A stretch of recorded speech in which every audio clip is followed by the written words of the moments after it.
Hey guys, Justin Ball here, back with video number 2 of the Work Smarter, Not Harder series. With technology becoming more and more prominent in today's society, I think it's important to see everything that it has to offer the art form of percussion playing.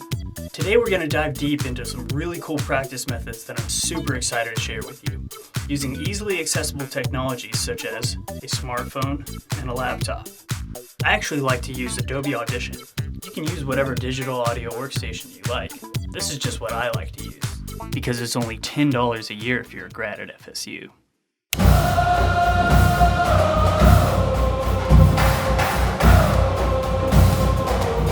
I like to use this as I'm practicing so that I can see the waveforms as I play.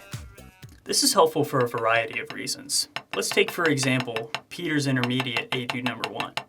This helps me get a good idea of right to left consistency and seeing how consistent I am from one dynamic to the next. In De La Cruz 4, I like to play the second roll a little bit louder than the first to create some direction. Adobe Audition allows me to see that. To quote my previous video, are my transitions from buzzes to singles in De La Cruz 9 smooth? Or am I attacking them too harshly from the wrist?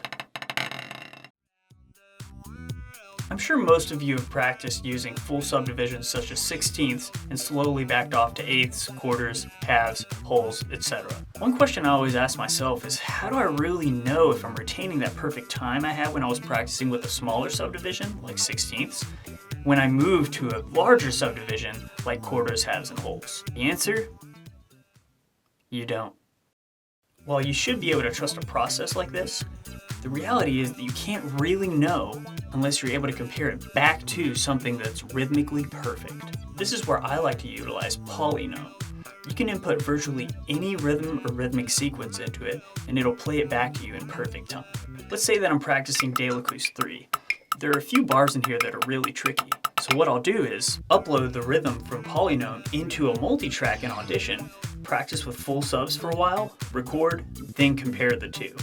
This is a great way to isolate rhythmic tendencies in my playing and pinpoint exactly where the inconsistencies are occurring.